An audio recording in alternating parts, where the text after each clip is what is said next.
Hello everyone. ဒီနေ့ကတော့ဒီ trip ကိုသွားကြမယ်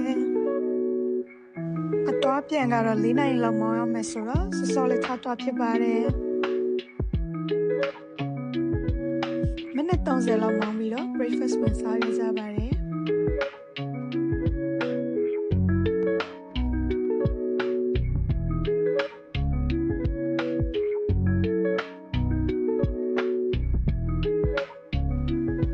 နိုင်မောင်းပြီးတဲ့နောက်ပိုင်း flex ကိုရောက်ပါပြီ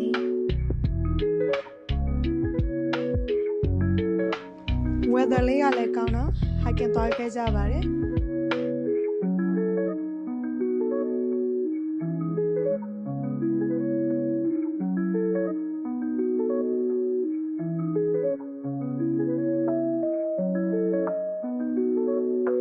ဒီမြို့လေးက Sharon နေတဲ့နေရာနဲ့ပါကွာလဲဆိုတော့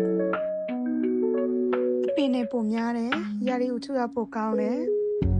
relaxing လိုက်ရမ်းကိုဖြစ်ပါတယ်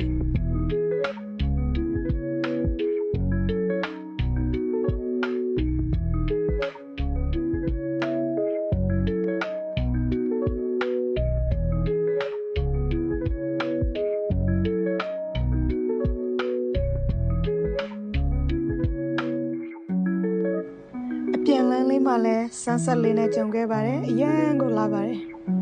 ဒီနေ့တော့ဒီလောက်ပါပဲနောက်ဗီဒီယိုကြရင်တွေ့ကြမယ် thank you